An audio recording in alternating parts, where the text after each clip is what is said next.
দারুণ ফ্লোরে যেতে চলেছে, আমাদের নিচে নামাও। এই দেখতে room-টা থাকো, কি আছে? এখন ওপর থেকে নিচে লাফাবে। ও আমি এখনই ক্লান্ত হয়ে পড়েছি। ও ডার্সির কষ্ট হচ্ছে, কিন্তু ও এখন দড়ির সাহায্যে এসে নামলো ফ্লোর 3 তে, যেটা হলো বোল্ডার রুম। এই ফ্লোরটা বেশ সহজ। ওকে। ঠিক আছে ডার্সি, ওই বড় বোল্ডারটা দেখতে পাচ্ছো? হ্যাঁ।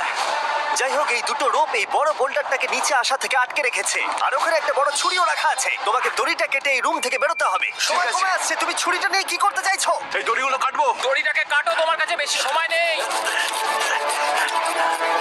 নরমালি আমার ভিডিওতে কেউ এত স্লো কাজ করলে আমরা সেটা কেটে দিই, কিন্তু এটা লাইভ ভিডিও আমরা কাটতে পারবো না, তাই আমি বোর হচ্ছি। 7 মিনিট আর বাকি আছে। ও প্রায় দুটোর মধ্যে একটা রোপ কেটে ফেলেছে। যেন মনে হচ্ছে জেমস বন্ডের মুভি চলছে। ও যত নিচে যাবে ফ্লোরগুলো তত বেশি কঠিন হবে আর সময় বেশি লাগবে। অ্যাকচুয়ালি আমরা যা ভেবেছিলাম তার থেকে অনেক বেশি ও স্লো যাচ্ছে। এই দড়িটা কাটতে ওর সময় লাগবে, কারণ দড়িটা খুব মোটা। তাড়াতাড়ি কাটো। এটা কাটতেও অনেকটা সময় নষ্ট জানি না ও করে ফেললো। করতে পারবে এই কিনা। ছুরিটার কোনো ধারই নেই।